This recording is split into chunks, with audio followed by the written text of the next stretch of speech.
En este vídeo vamos a hablar de la traducción, es decir, del paso de una secuencia de bases de un ARN mensajero a una secuencia de aminoácidos que conformará una proteína.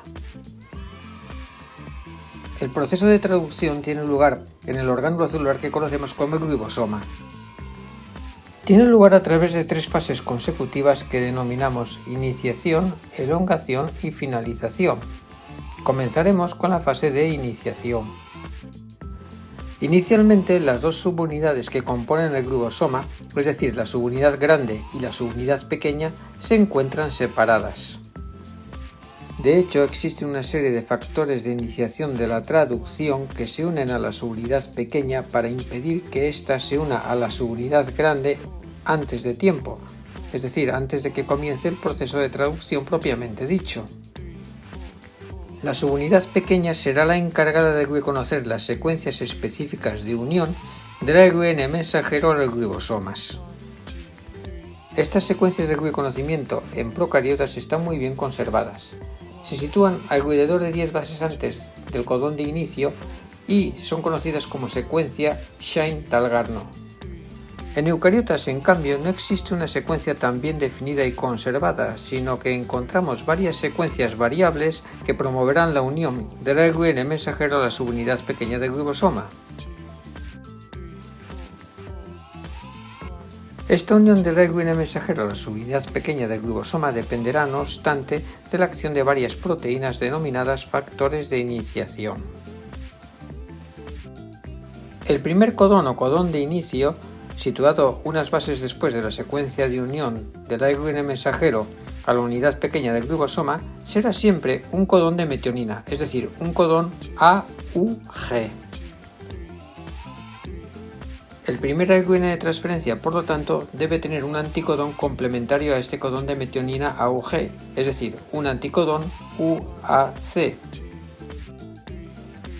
En procariotas, el primer aminoácido que se inserta es una metionina químicamente modificada con un grupo fornilo, es decir, una fornilmetionina. En eucariotas, en cambio, el primer aminoácido es una metionina normal, no apareciendo fornilmetionina ni ningún otro aminoácido modificado. En cualquier caso, el ARN de transferencia de la metionina inicial se unirá a través de su anticodón con el codón de la metionina inicial. En este momento, los factores de iniciación que estaban evitando que la subunidad grande y pequeña del ribosoma se uniesen entre sí se librarán, permitiendo, por lo tanto, que la subunidad grande se una a la subunidad pequeña del ribosoma. Cuando la subunidad grande se une a la subunidad pequeña, habrá finalizado la fase de iniciación y comenzará la que se denomina fase de elongación. Para comprender la fase de elongación debemos analizar primero la estructura interna del ribosoma. En el ribosoma encontramos tres zonas de unión para el ARN de transferencia que denominaremos sitios o loci A, P y E.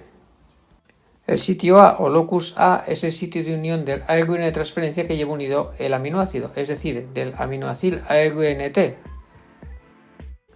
El sitio P o locus P es el sitio de unión del ARN de transferencia que lleva unido el péptido en formación. Finalmente, el sitio E o locus E es el sitio de salida, es decir, el sitio donde se colocará el ARN de transferencia tras haber transferido el aminoácido. Tras la unión de las dos subunidades, la metionina inicial se encuentra situada en el sitio P del ribosoma. Bajo el sitio A estará dispuesto el codón del ARN mensajero correspondiente al segundo aminoácido de la proteína. Estas tres bases, bajo el sitio A, corresponden al codón del segundo aminoácido. En nuestro ejemplo, el codón del segundo aminoácido es UAC, que corresponde a tirosina. Este ARN de transferencia con la tirosina, es decir, el aminoacil ARNT, debe contener el anticodón correspondiente a la tirosina.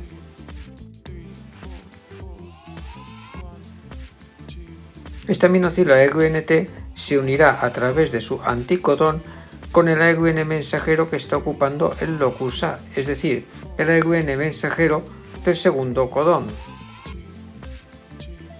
El aminoácido que se encuentra en el sitio P debe reaccionar ahora con el aminoácido que se encuentra en el sitio A, esto tiene lugar mediante un proceso de intercambio que se conoce como transferencia.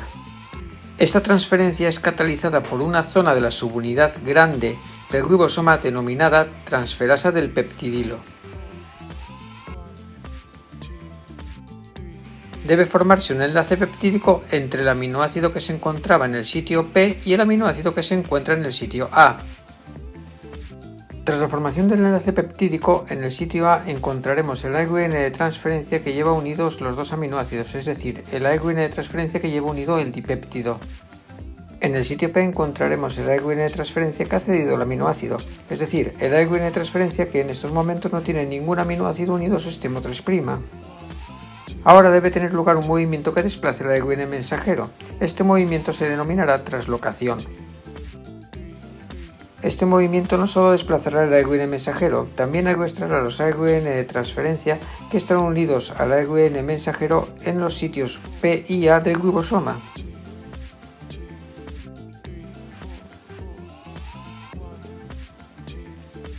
El ARN mensajero, por lo tanto, se desplazará 3 bases equivalentes a un codón en la dirección 5'3' mediante un proceso que conocemos como translocación.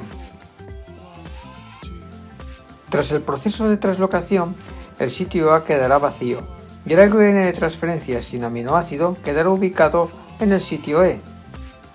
El ARN de transferencia que lleva unido al dipéptido quedará ubicado en el sitio P.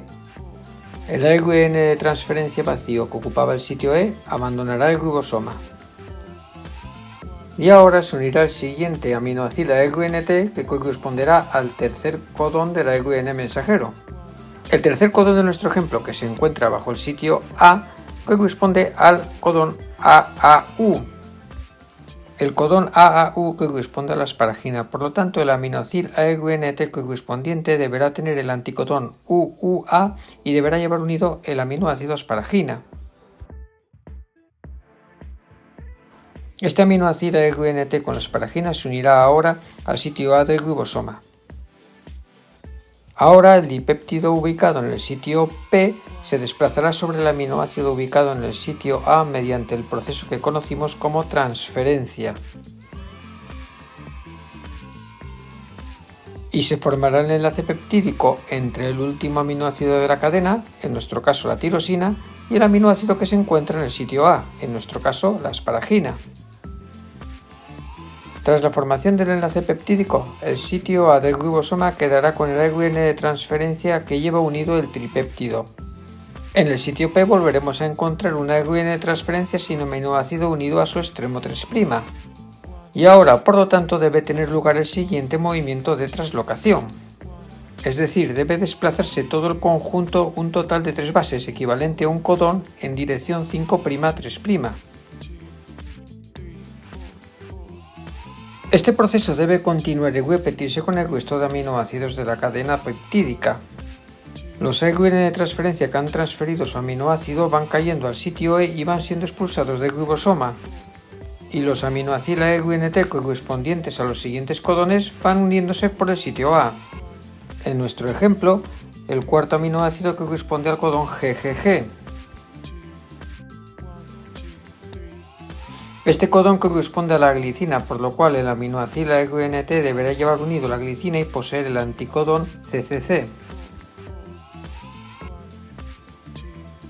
La cadena se irá haciendo más larga y se seguirá realizando transferencias sobre los nuevos aminoácidos que vayan entrando al sitio A del ribosoma.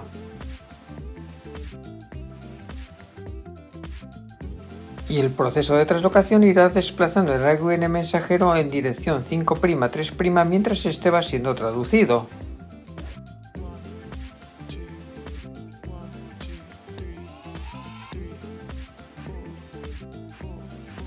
De este modo los codones se van sucediendo. En nuestro caso el quinto codón está constituido por las bases CAU, que corresponde a la histidina, por lo cual el aminoácido ARNT deberá llevar histidina y el anticodón debe ser GUA.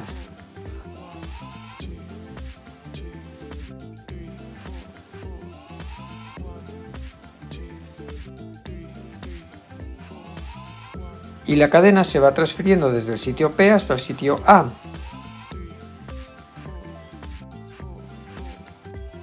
Se van formando enlaces peptídicos y la cadena se va haciendo cada vez más larga, a la vez que el proceso de translocación va moviendo el ARN mensajero en dirección 5'3'. Recordemos que la cadena va creciendo desde el extremo amino inicial hasta el extremo carboxilo terminal, es decir, los aminoácidos se van añadiendo al extremo carboxilo del último aminoácido de la cadena. Conforme la cadena va creciendo, además va adquiriendo su conformación tridimensional. El codón del sexto aminoácido de nuestro ejemplo es UUC, que corresponde a la fenilalanina, por lo cual el aminoacil ARNT deberá llevar unida la fenilalanina y el anticodón será AAG. La cadena peptídica seguirá transfiriéndose desde el sitio P hasta el aminoácido del sitio A, y como vemos, la elongación es la fase más larga del proceso de traducción.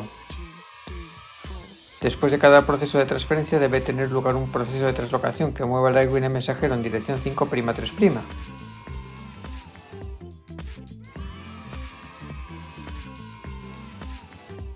Y los codones se suceden. Nuestro séptimo codón corresponde a las bases UCA, que corresponden a la serina, por lo cual el aminoácido ARNT debe llevar unida la serina y poseer el anticodón AGU. La cadena polipeptídica transferida desde el sitio P al aminoácido ubicado en el sitio A va siendo cada vez más larga. Y el ARN mensajero va siendo desplazado siempre en dirección 5'3'.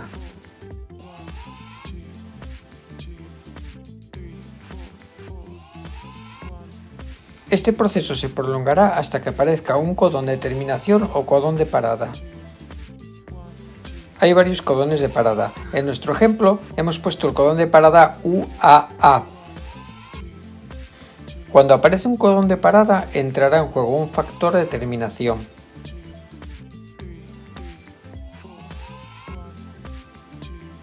El factor de terminación lleva unido el anticodón complementario al codón de parada,